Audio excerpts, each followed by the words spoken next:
Levels are good? Yep, we live, baby. We live, baby. All right, you ready? Yeah. Hold on, me. All right. We had A3C Atlanta doing a live show. We did one yesterday with Raymond Santana of the Exonerated Five, Central Park Five, but now known as the Exonerated Five. A good fellow, you know, his journey has been amazing, and to see how they've been appreciated. Like after the show, we went into the A3C, all the different conferences and rooms. I mean, and people were literally squeezing this guy's hand. I thought they were going to break it off, and they were just so happy to see him. So thankful that he's home. So to be honest with you, that really made me look at it like, you know, there's a lot of good people out here. You know, like sometimes people don't think people support each other, but when you're seeing that dude's story and you're seeing people appreciating it, it means a lot. Now today, you know, it's funny because I've been trying to sit down with this dude, Tristan Walker, for a long time. We were going back and forth on email, on DMs, and I would hit him up, and you know, he's been not only, one thing I really admire about him is not only his style of entrepreneurship, or how he's broken down doors, or how he's, you know, made things possible for other people, but also, you know, the support he's had, and we'll get into it, into podcasts, into Combat Jack Show. Being a visionary. Being, you know, and we'll get to that, you know, when we get into this episode, but really being like one of the first dudes to put bread in our pockets, you know what I mean? And we were doing not the barbecue money either. Yeah. We lost that money, King. Yeah. And for people who don't know, that's the money. Like we got a $500 check, and Combat.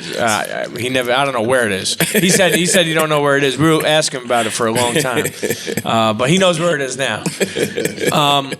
But you know, and the funny thing is too, Tristan Walker, you know, a great journey.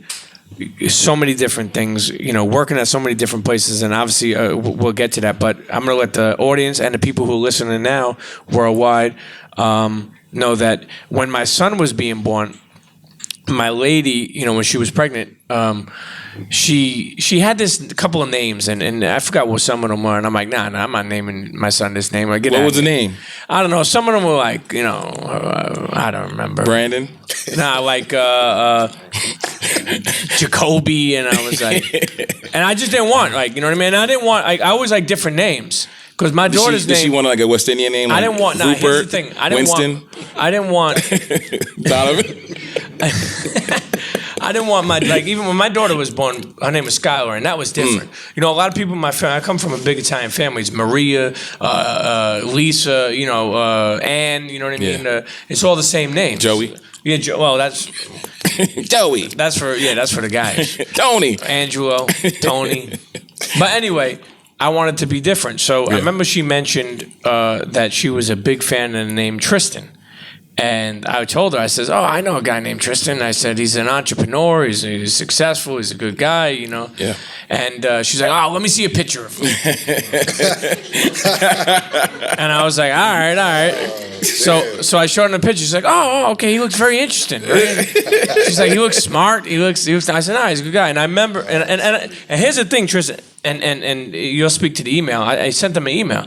And I don't usually do this, you know, where I just wrote like, yo, we're going to name my son Tristan. You know, it's great that it's, you know, a name that is also your name, because if my son could grow up to do a lot of things you've done, I'd be a proud father. Yeah. Do you remember that? Anyway, welcome Tristan Walker to the Premium Peach Show. Yeah. It's a blessing, man. It's I love this guy. I know you guys on the podcast can't see it, but I genuinely love this guy. You know, when we came in here, it was like, God, it's been 5 years or so, right? Since we first met. And these guys have been authentically committed to the movement and the network and the moves we've been trying to make. So I appreciate you, man. And thank you for the invite and everything. Of course. You know, right off the bat, with podcasts being so big, and I tell this to a lot of people, a lot of big brands haven't jumped in yet. Some are scared. It reminds me of social media when people were, companies were scared to get in because they're like, I don't know if this is real, like scared to hire people to be social media managers because they're like, they didn't know if it was like a fad. You were one of the first ones early on when we were doing that came in, with your company, Walker and Company, for Bevel, with the grooming products, but came in and not only advertised on a podcast, but would take 6 months, would take a year, would commit to not one show but multiple shows on the network. And it's funny too because I know that they got a lot of value out of it, but I appreciate the value that we got. And what I mean by that is people would say like, "Yo, I learned about Bevel on the Combat Jack show," or "I learned about Bevel on Brilliant Idiots." Yeah. What made you have that foresight when a lot of obviously you're the CEO of the company, but the people could have told you like, this podcast thing could be a fad. Yeah, it honestly wasn't foresight. It was a conversation, right? Like the thing that I care a lot about is supporting us. And there are not too many people that do. I knew in podcasting there was only a few companies doing stuff. There was like MailChimp and like Squarespace. Yeah. And I remember Combat had called me, and he was like, "Tristan, I love what you're doing. There's this kind of podcast that I have. I love Bevel. Like, send me some product. I'll use it." And I was like, "Tell me about this podcast thing. Like, what is it? Like, what's your network look like? How big is it, et cetera?" And I was like, "I'm going to support this thing." And I wanted to support it because I asked him a very simple question. I was like, who else is trying to do this? And he was giving me names of companies I didn't ever hear about, right? And I was like, why aren't the big companies supporting people like you, right? Why aren't big companies supporting like Charlemagne? Why aren't big companies supporting kind of other podcasts that support customers that I'm serving, right? Like Black folks. And I realized that the reason probably was because they were scared to do it, right? They didn't want to be a part of podcasts with people that were cursing, like talking crazy shit, like all that stuff. And I was like, this is crazy. This is just the culture, right? And I need to be where my customers are, and they were listening to these podcasts. And I was like, listen, I want to put my money where my mouth is. We talk about supporting Black business all the time. And I think a lot of people don't understand what that means, right? I think when people talk about supporting Black business, they just want to be entertained, right? And just say that they support Black business. But I was like, you got to do this with money. So we sent Combat product. Mm-hmm. He used it. And I'll never forget the first time, in podcasts, you get like the pre-roll and you get the mid-roll and all that stuff. So I'm expecting, we sent him like a template of things to talk about for the product. The first thing, once it comes on, he went like 6 minutes, like talking about how much he loved the product, why he loved the product, he used the product and all that stuff. And something clicked off in my head. I was like, this is what marketing should be. Like real people with real problems talking about the things you're solving for them, and it's Black folks supporting Black folks. Mm-hmm. If we did this at scale, like we'll change the world, man. And we did. And to this day, look, we've tens of millions of dollars, right? Like all that stuff. When I always like speak to people, how'd you hear about it?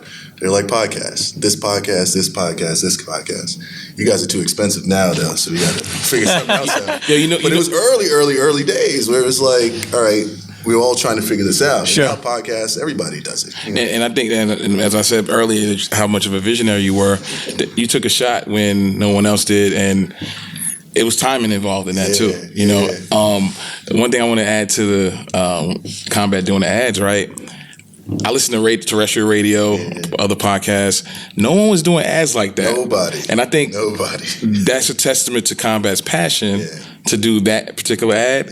But people heard that, and that they started changing the way they was doing the ads, right? It changed the way I thought about marketing, period. Don't shave like a pauper. Yeah, that's right. Shave like a boss. He said that too, that is powerful for marketing too, and for any company. I remember somebody saying this to me. They were like, he said, let me tell you why I F, why I F with Bevel. And I was like, damn, man. And nothing against radio. I'm not hating radio, but it's like, you couldn't hear that on radio. Radio's different, man, because like you get paid a lot of money to talk about things that people know you're not using, right? Like, these legal ads or like insurance ads, right? You're not like using any of those products, and we know you didn't pay any money to use those products. And anytime we started to work with a new podcast, we were like, we're not going to work with you unless you use our product, right? So we shipped the product. We're like, if you don't like it, don't advertise us. It's cool, right? Like, we don't need it, right? And every time people use it, and it worked for them. And I was like, we never gave them a script. We never gave them anything. And that's crazy to think about. Like, if you're a company and you just let them free reign with it, we're talking like Combat, Tax, right? Charlemagne, like that could destroy businesses, right? Like it could, but it never did. And it taught me something about like how authenticity matters to people, especially to us. You know what I'm saying? So I've completely changed the way I thought about marketing, and that's totally due to Combat, Pete, Charlemagne, Tax, the whole crew. Yeah. Well, thank you for that. You speak about Bevel and the products and the grooming products and shaver and the lotion and the way it was packaged. That's one thing that really caught my eye. It was almost like, for people who ever, have experience or have them at your home or seen them in a store. I seen them at Target recently. They're on Amazon now. Yeah. It's so it literally, I remember the first time I seen it looked like an iPhone. Yeah. And I was like, the packaging really stuck out to me.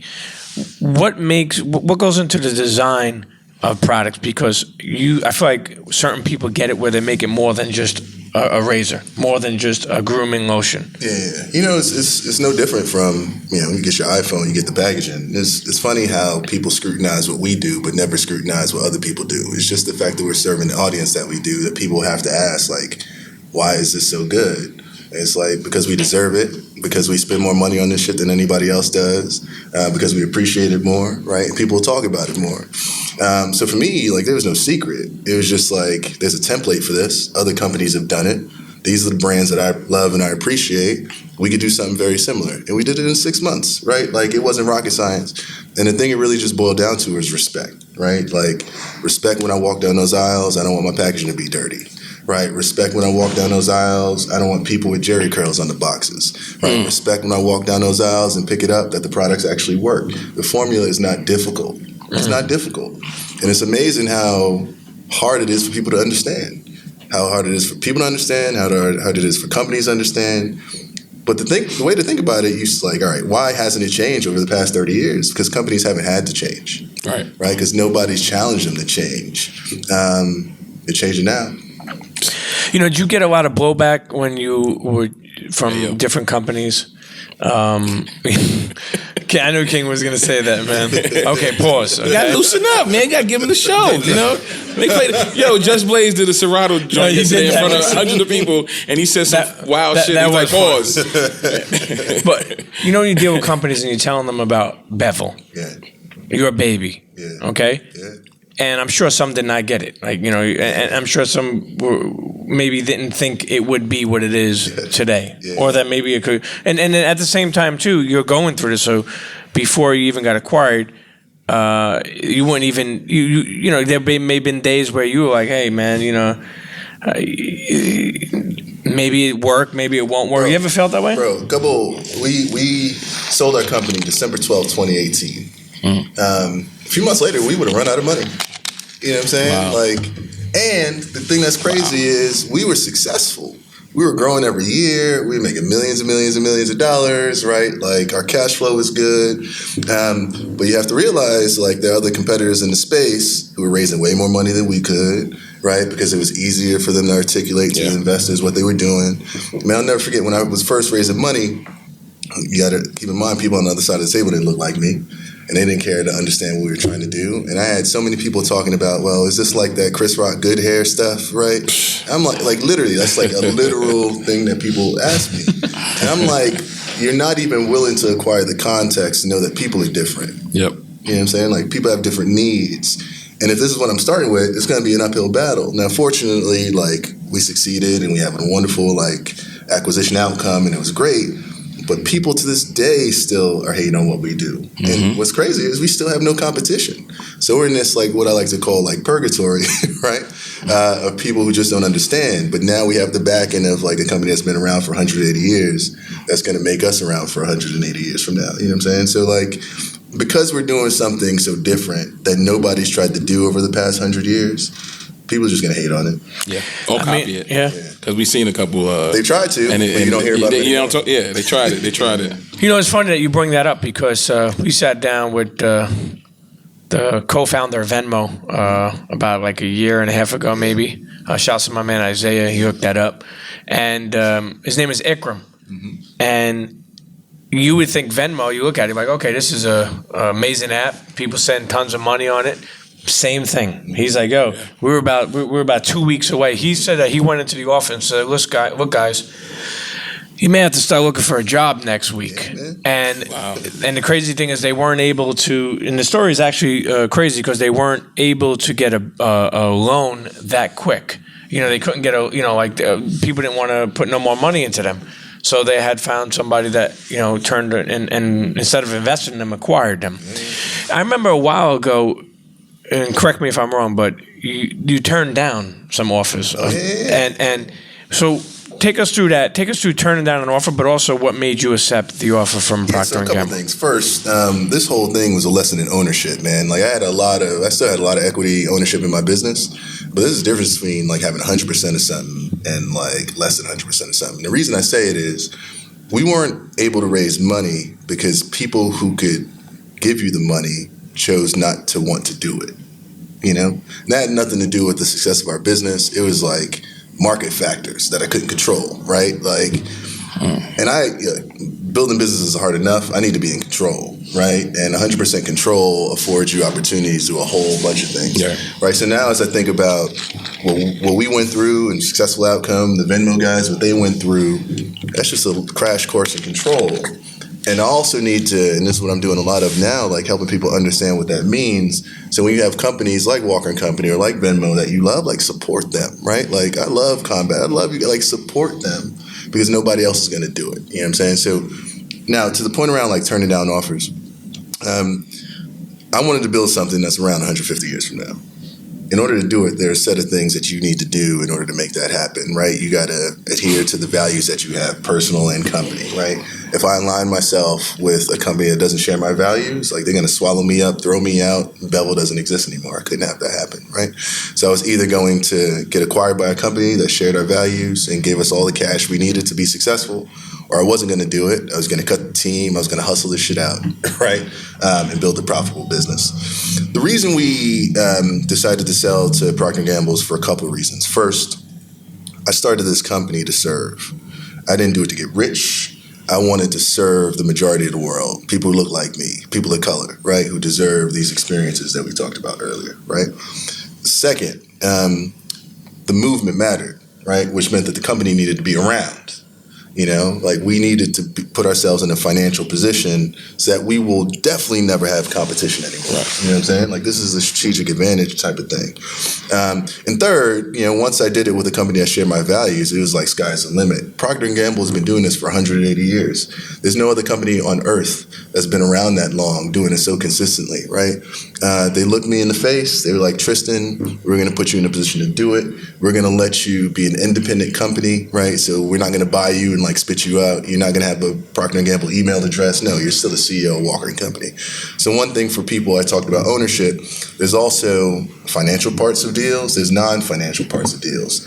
So it was important for me to, figure out the financial side, right? Obviously for me and my employees, but the non-financial, because like those people were loyal to me, right? I want to make sure that they were taken care of. So by being independent, we can actually fulfill that vision to serve. And then lastly, I was like, I want to go to Atlanta. I was tired of being in Palo Alto, California, right? Like our customers weren't there. I'm raising 2 boys right now, 2 black boys. I want them to see kind of black folks with like a burgeoning middle class, right? I want them to see people who look like them. I want them to aspire to be people who are doing something. And Palo Alto didn't afford that, right? So I was like, let's pack up and go. And Procter Gamble was like, I'll never forget this. I bought my home in August of last year before I was even thinking about selling the company. September, I met with Procter Gamble. They were like, let's do it. Where do you want to have the company? I was like, Atlanta, because I just bought my house. And they were like, good idea, right? And they're like invested in this.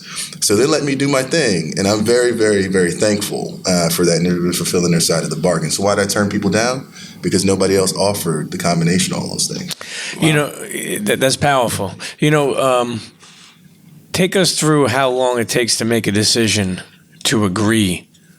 Oh yeah. Did you speak to your wife? Did you speak to like any family members? Like how does someone make a decision like that to do that? Yeah. So the length of time we started speaking to people, or people started reaching out to us in like January of last year. And then Procter & Gamble, this is like all the other consumer packaged goods companies. And then Procter & Gamble came around August, September. Was it like an email or you knew somebody from there? Emails, connections. And the thing is, once you start to get in this cycle of like entertaining these conversations, it's going to take all your time. So you're like, all right. So I told my COO, I was like, all right, we're probably, let's sell this business, right? Because I need to be focused, right? And get this thing done.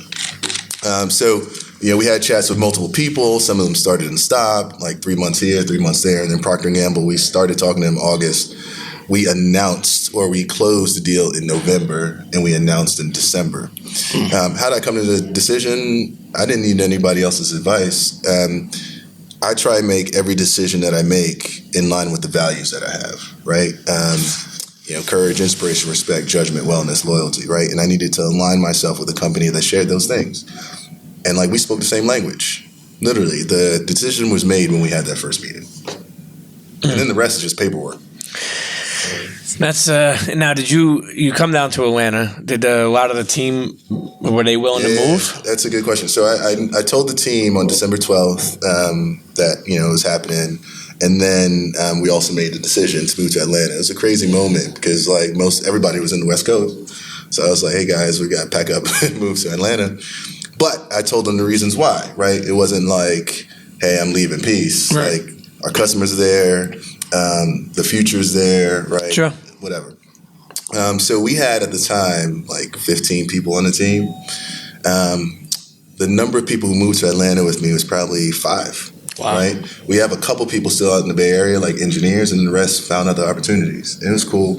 I mean, the thing that I appreciated at that point, particularly with the deal, is I tried to take care of everybody who was left. And I remember on December 12th when I looked out with my team, we had the 15 people I was looking at. I was like, you guys have been around for 3 years. You've gone through the ups, you've gone through the downs, you've persevered, you've been loyal. I appreciate it, and I understand if you don't want to come. But if you do, we're going to tear shit up. The people who have come, I think they're pretty excited about it. Now we're rebuilding. Dope. Yeah. You're like a calm, cool, and collective guy. You get acquired by Procter & Gamble. Did you buy a mink or something? Nah. Nah, man. No. Look, man. You did nothing It's crazy? funny. I mean, I bought a nice house. I got Okay. put some money in the bank. My kid goes to a good school. And save my money. Look, man, I was thinking about this recently too. When I was 20 years old, what are all the things that I would wanted in life? You know what I'm saying? I wanted to have a wonderful wife, wonderful children, kids in great schools, bomb house, nice car, right? Got it. Now I don't need anything else. You know what I'm saying? So and I have money to make me feel comfortable. I'm not wealthy by any stretch of the imagination, but I've achieved. You know what I'm saying? And I built something that we as Black people can be proud of. You know what I'm saying? That, if anything else. In Italian. If I didn't, in Italian. No, I get it. But it's meaningful to me. The story that I like to give, I started to tell this story kind of more publicly. We got into Target in February 2016. And, we were excited about it, but I was really busy. And I didn't get to go see the products in the store at Target until April, May of that year. My son was 2 at the time. I took him to Target with me in Mountain View, California, right? I remember we went down the aisle. He was in the cart.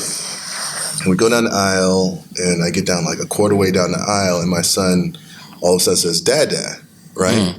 And I look around, and I'm on one of the boxes, but it was turned around on the back of the box. And at that point, I was like, wow, he doesn't realize this right now, but this is his first time in a retail store. He doesn't have to go to some ethnic beauty aisle, right? It's prime position packaging. So he's treated like a first class citizen consumer, right? And then he also recognizes his dad's on the box who produced that shit. You know what I'm saying? So the legacy stuff that I'm most proud of is that story happened. And that story can happen for more people. So no, I didn't get a mink. I got a house that he can actually play in the backyard in. I never lived in a house before. You put spree rolls on your car? No rims. Don't need to do that. Okay.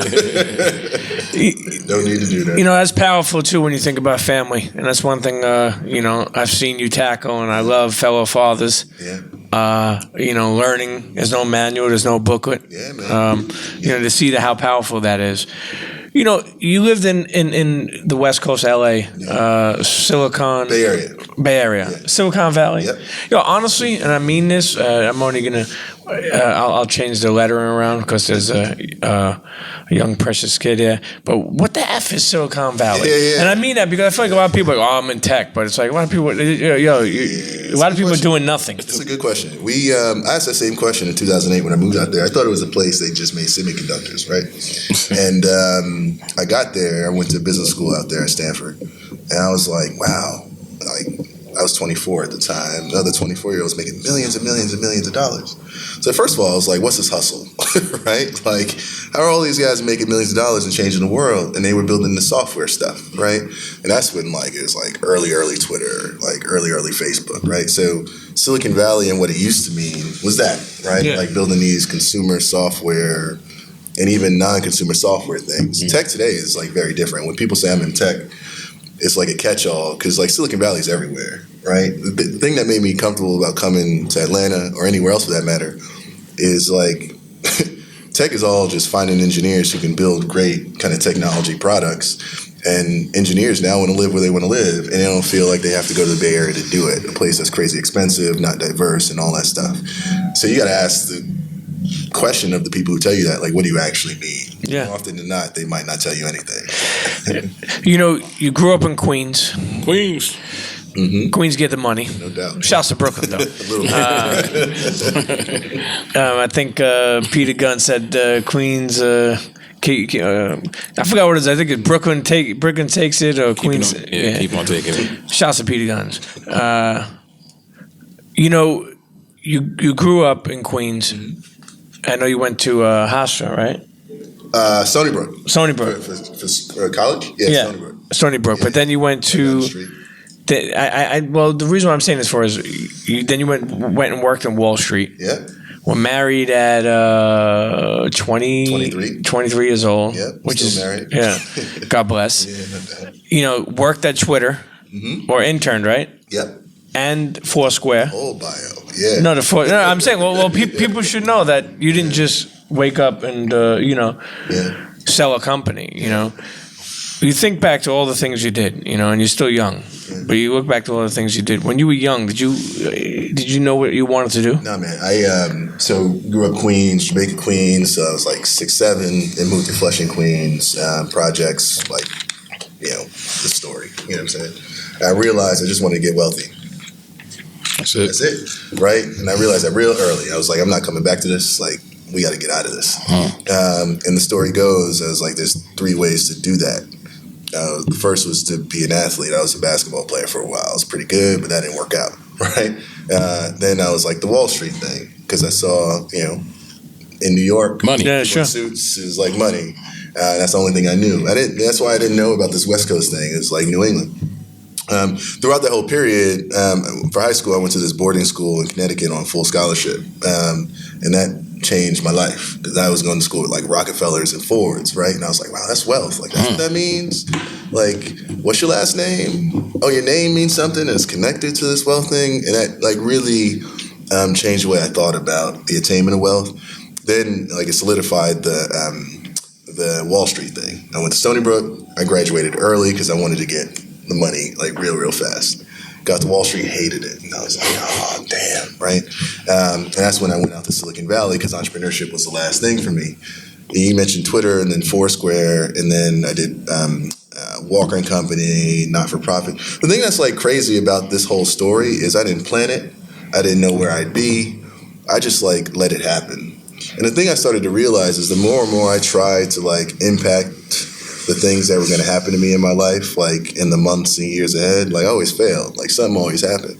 And it wasn't until I let it come to me that things happened. Like Walker & Company was never an idea. In fact, when I first thought about this idea, I was like, do I want to be the black dude in Silicon Valley doing the things for black folks, right? Like the tokenism thing.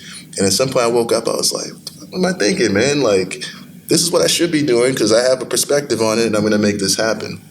And since I came to that conclusion, my life is like trended in this whole world of like black economic empowerment.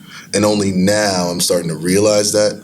I'm starting to realize that every single experience I've had until this point is to prepare me for this moment, right? And now I'm getting like clarity around what that means. And like, so no, I had no idea that I would get to this point. I had no idea I'd be making health and beauty products. Hell no, right?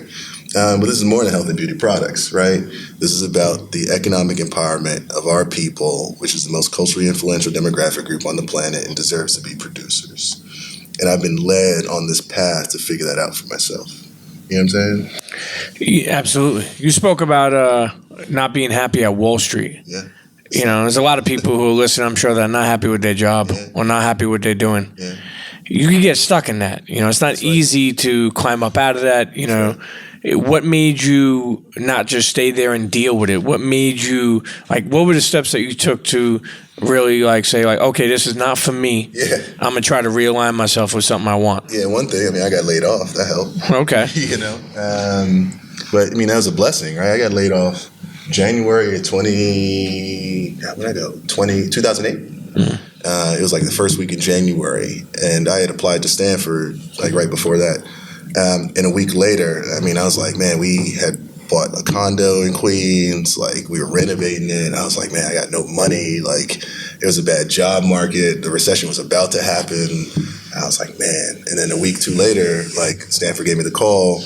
A week after that, Wall Street, like they gave me severance for like 9 months and a bonus. And like I went to school after that. So for me, like I had a crazy blessing. And I guess the thing that to answer your question more directly, sometimes people need to stick in their kind of roles to get the money that they need to afford them the next opportunity, right? So I'll never be the first person to be like, yo, quit your job and like, you know, pursue the podcasting career, right? If it's not thoughtful and you don't have kind of like the, not safety net, but the comfort, right? Like it's your decision, so you got to live with the decision, whether or not it works out or not. So what inspired me to do it? Necessity, man. I was like, you know, the athlete thing didn't work out for me. I hate Wall Street. I hate being miserable.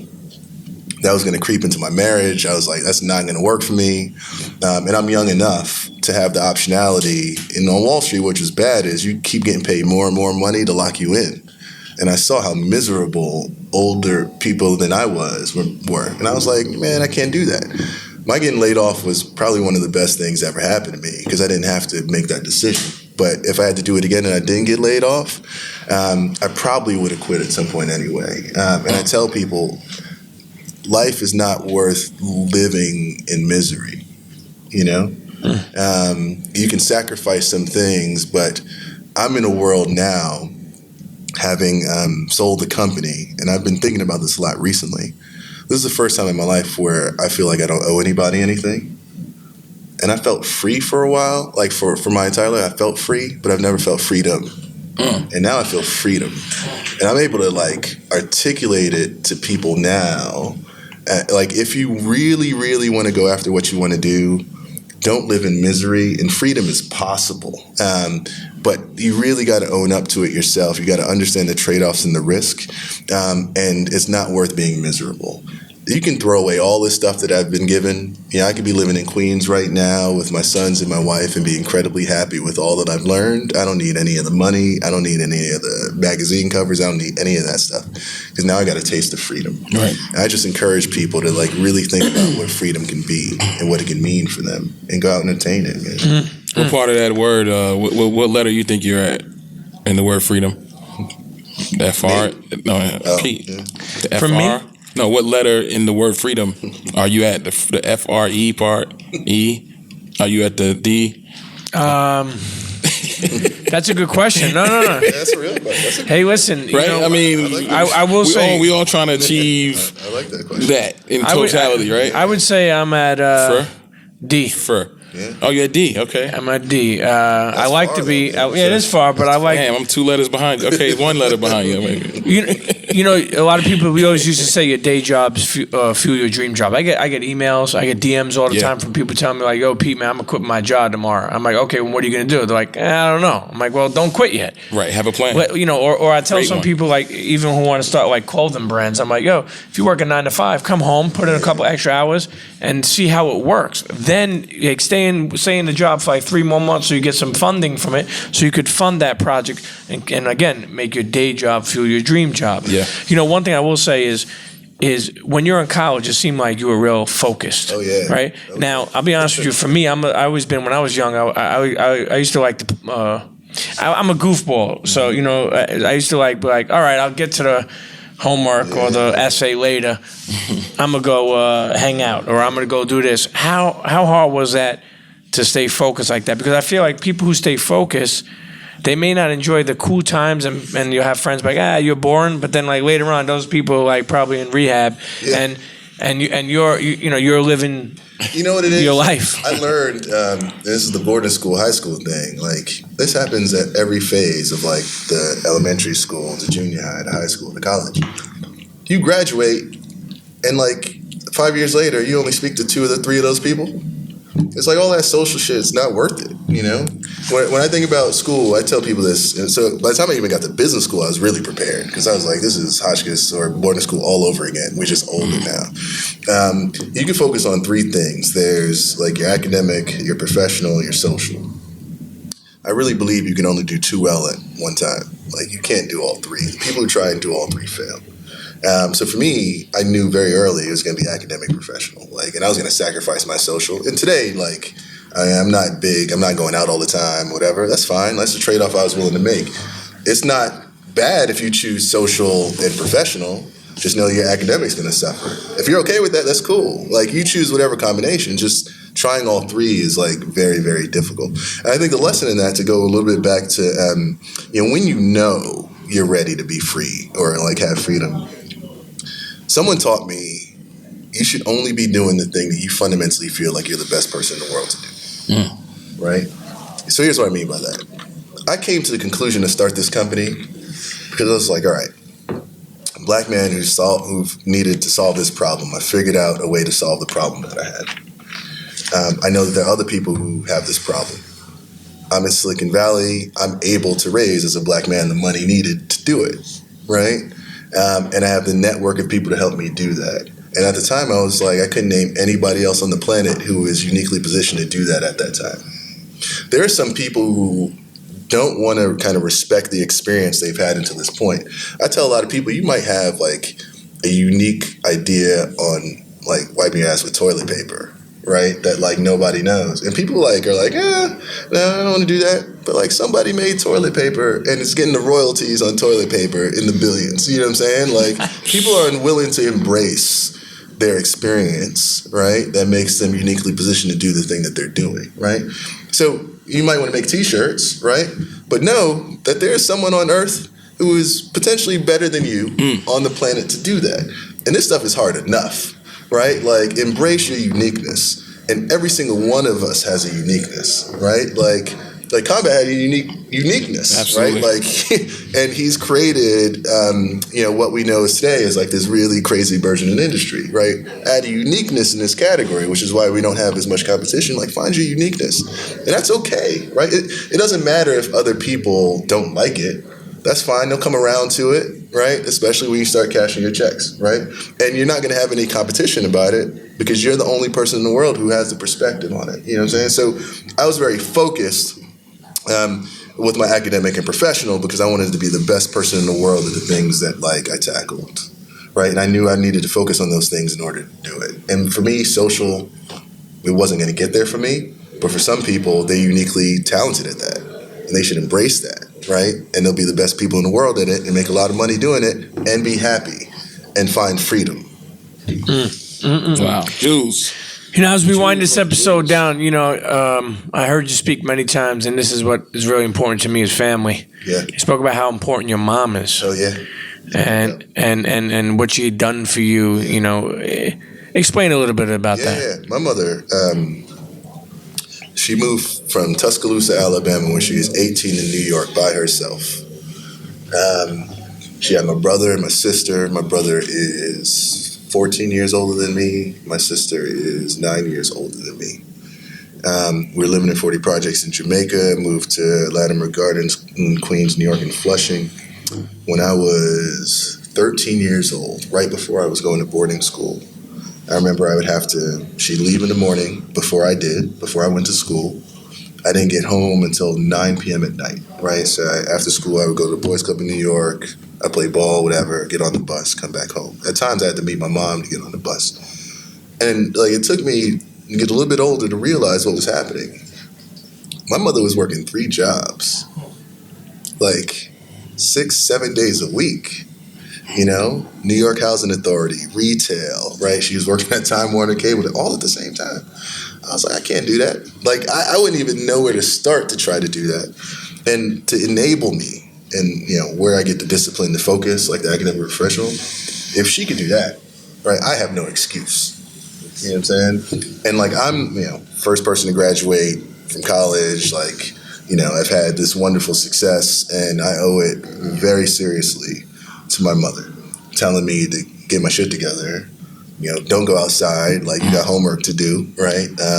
You know, ease on the temptation a little bit. And she smacked me in the face if I didn't, you know what I'm saying? So, you know, I knew I had to do the right thing, but my mother has been wonderful. And what the really interesting thing now is as I kind of rear my kids and I have a wonderful wife who's a wonderful mother, like there's a template for like discipline and success that she's inspired in us. And there are things that like we know that, you know, if I had a dad around, God, what could I have been now? You know what I'm saying? So that like now I can afford that to my kid in a way that I didn't get. But again, it was with the template from my mother, so I appreciate that. You know, I know you lost your father when you were 4 years old. Yep. What did you have an uncle or somebody who's like a mentor of yours when you were young? I have this like love-hate relationship with the word mentor. I hate that word actually. Who's somebody that inspired you? I didn't have, man, like my whole life has been my being raised by women, right? If it wasn't my mother, it was my aunts. I mean, I had my brother who was older and like gave me the shits, but like it was all women. Like I lived in a matriarchal society, like my whole kind of closed in, and black women, you know? So like my inspiration really comes from black women, right? And their ability to like persevere when in this society, they don't have as much respect as they deserve. You know, like my mother, like her having to work 3 jobs, like that's not her unique story, right? My family had to go through that, whether it was her aunts or whatever. And that perseverance is what inspired me, right? I can't really say early days, like there was a man in my life that gave me inspiration. I can't. That's sad to me. Yeah. Well, shout to the queens. Yeah. Shouts to the strong woman because, you know, I always say this too. You know, I really care about my fellow fathers and to help them, but there's something really special about moms. That's right. that they could snap and be a mom that quick. That's right. That, you know, you'll find a new mom all of a sudden 5 months from now she got her on the hip, she's making scrambled eggs on the left, and she's breastfeeding. You know what I mean? Like it's just something real special about moms. Or even my mom, to her default, enabling a little, but she was always there for me, man. Always. You know, my grandmother is going to be 98, man. When I had my troubles, she would come visit me. You know, she would do everything, and love is unconditional, man. And it helped me. And I'll be honest, when I was in group homes when I was young, and my family would come, my mother would come with like Sunday dinner, and they're like, "Ma'am, you can't come in here with all that stuff," you know. And you know, they would tell me, like, you know, a lot of these kids who don't succeed in when you're in group homes and you know, when you're going through some things young is because you don't have a backbone. Yeah. You don't have a family support. You know, as we end this, I do want to say this. You know, people look at you, Tristan Walker, they say, this guy was acquired by Proctor Gamble. He's making money, looking good. I always say in New York, too, a lot of us worry about looking good and not being good, you know, inside. Yep. You know, like, you know, you could see me with a chain on or a watch or smell good, and you're like, oh, he's doing his thing, you know. Or you see somebody on Instagram traveling, you don't even know that there could be a problem. What really, and I mean this, like, what really makes you happy? Like, what's the last time? Because I think people get it confused with success. Yeah, success is to the person. But what makes you happy? Yeah, I appreciate you asking that. I've come to this conclusion. I don't compare myself to anybody because you never know what that person's going through. Yeah, 2018 was the hardest year of my life. Despite, like, it ended really, really well. But, man, you talk about stress. I had this thing, shingles. You know what that is? Oh, yeah. It's like a breakout, like hives. I feel like I was the last person on earth to like realize what this was. I went to the doctor. The doctor was like, "Yo, have you ever had chickenpox before?" I was like, "Yeah." He was like, "Oh, like it's stress." And it was the first time in my life where I realized that like my body was telling me something different from my mind, right? And it made me realize that I was going through something, despite people believing that like, oh, he has a successful company and all this other stuff. No, like I'm human. You know what I'm saying? And the thing that kind of makes me happy. And I've had time to reflect on this in the past 5 years. And it's going to sound like abstract, but I encourage everybody to really think about this shit. When I was 30, I wrote down what my values were, right? I mentioned the 6 of them, like courage, inspiration, respect, judgment, wellness, loyalty.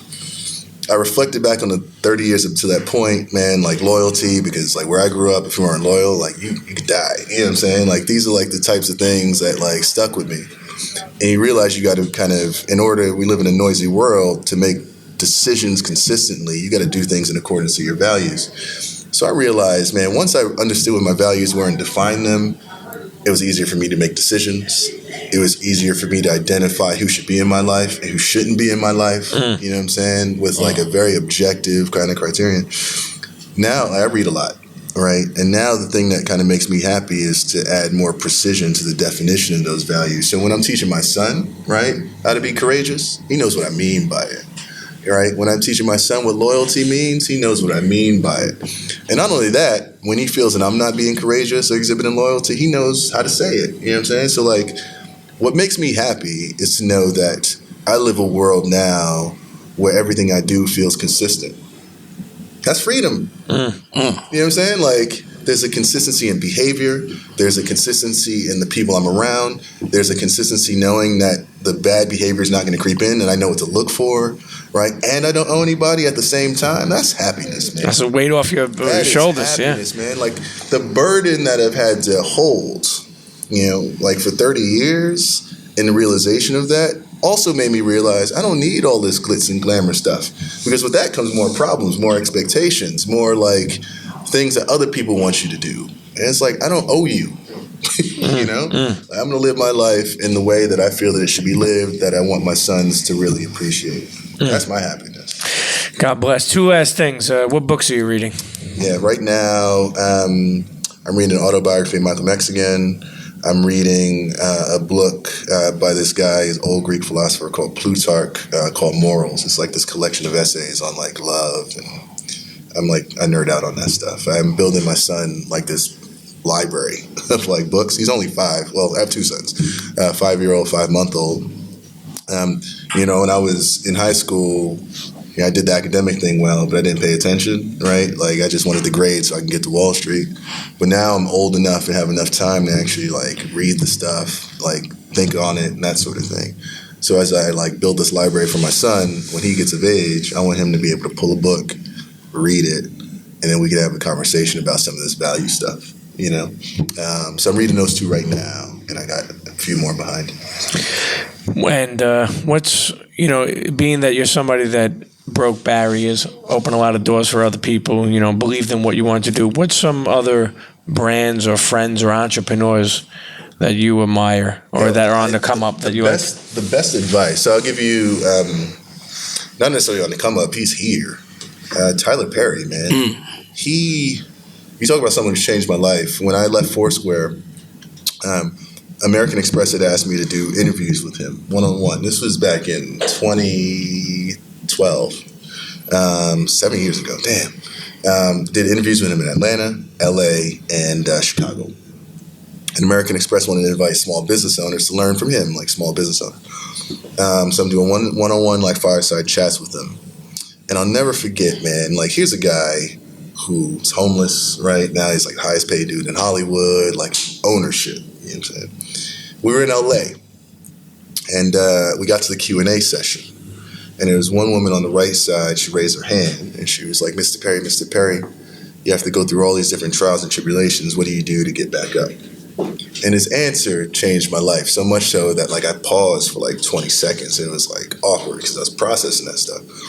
And he was like, he realized his potential as an entrepreneur when he understood that the trials you go through and the blessings you receive are the exact same things, right?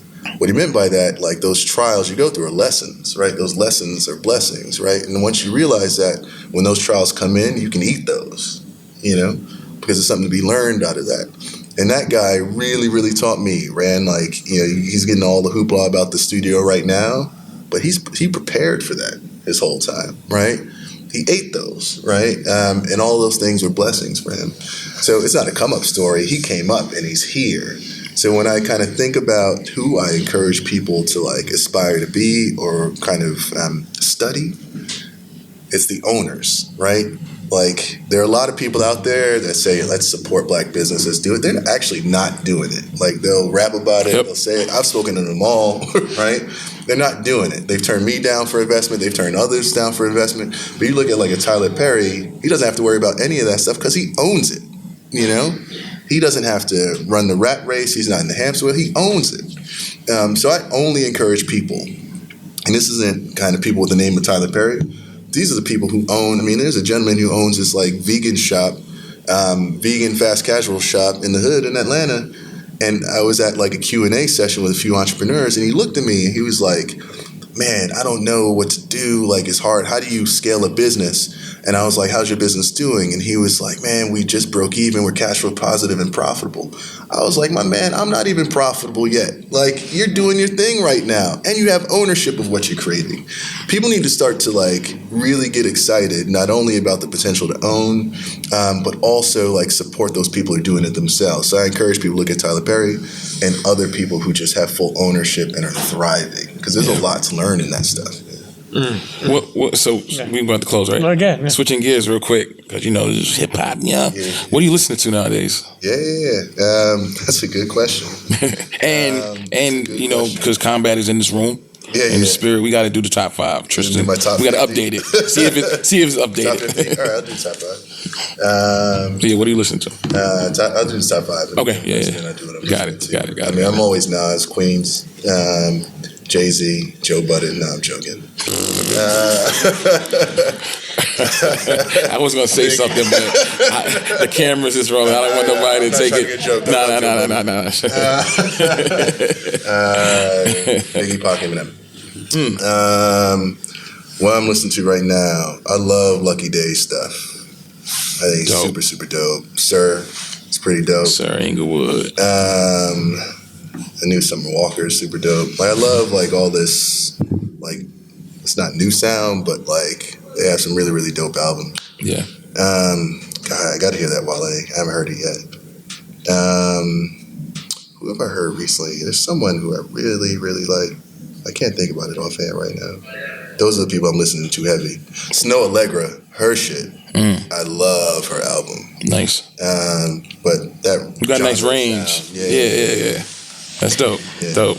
Actually, I'm thinking this is the last thing. We can't end it without a kid from Queens grew up in the projects, then turns around and is able to collaborate and get an investment from the one and only Escobar season has returned. My first investor. How does that feel? How did that happen? Yeah, I tell a lot of people, I talked a little bit about how like some people don't practice what they preach. Nas is about it. We sold the company. We were just at Essence Fest in the summer. He hit me up, rolled up in our barbershop, was there for like 3 hours chilling with like people. Like, he didn't do the celebrity thing. He was like, I'm here to support. He was like, yo, you got a Bevel t-shirt. He went to the back, put it on. I was like, yo, he did it all for free. He put us in that track, that Khaled track. I didn't know about it. He did signature fade with the bevel blade. Like, that dude is genuinely supportive of Blackness and Black empowerment, right? And I appreciate him. He was the first person I ever pitched. I remember being nervous as hell, man. Like, I used to have the half moon in my hair from the time I was like 6 years old till I was like 17. So it was this moment for me. 5 minutes in the conversation, he was like, I'm in. And I literally 5 minutes. That's a testament to what you were saying earlier about supporting Black business. Yeah, man. He actually supports Black business, and he knows what it means. I mean, you listen to the track, he talks about it, right? And what that means and how people are posing, right? And how you actually need to do it with dollars, right? He gets it, and he gets it at a level that I don't think people want to understand yet. And I'm hopeful that changes. It feels like the tide is changing a little bit, like over the past year or so. Like people are really starting to get like the power of this kind of collective economy that we have. But Nas, man, like I will forever love that dude. It's crazy to me that like I have him in my phone book and I text him and he texts back. Like it's crazy. It's not the Google voice number. Yeah, it's blue. Hey, listen, man. Sometimes I say this all the time. When you live in your own dreams and you live in your own life, you don't realize how inspiring that is, man. A kid from Queens that grew up in the projects was able to have, Nas collaborate and sell the company, move to Atlanta, provide better for his family, and the things that you think about it, man. You should be very proud of yourself. Think about the things that you dreamed of, like generational when you went into Stony Brook. Yeah, it's a blessing. That could be a possibility for your kids. And I think the most important thing is bad things happen along the way, man. Like I got the layoff. I've been kicked out of school. Like I've like bad stuff's happening. You know what I'm saying? And like I've been blessed enough to have steps ordered in a different way. Right. And you just gotta let it happen. And I'm very man, if you would have told me I'd be sitting in the room with Nas while he has a half moon in his hair talking about investing in my company and to then have him be the guy who's on my packaging for my trimmer. That is like, man, completely a testament to like faith and blessing and trials and blessing. You know what I'm saying? Listen, barbers worldwide, get that Bevel trimmer, man. It's cordless, it's dope. Yep. And that, you know what sold me on that? The light. That little blue joint around it. Yeah, man. She looked like some Flux Like a saber capacitor. light. Shout out to Marcus Harvey too. No doubt. Yeah. Internets, listen, A3C, Premium Pete Show, the one and only Tristan Walker. Wish you the best. I know that the future of Bevel is bright, and I'm sure, I'll be honest with you, I don't know yet, and we're not going to get into it. We'll save that for another episode, but I'm sure there is something else coming too, maybe in the next couple of years. We'll talk about I can see you, I can see you start having something else too. Your journey is still young. So yeah, I mean, I would just kind of close out and say the wonderful thing about not owing anybody or feeling freedom is you have options. And blessings to options. Yeah. Tristan Walker, salutes. Appreciate you.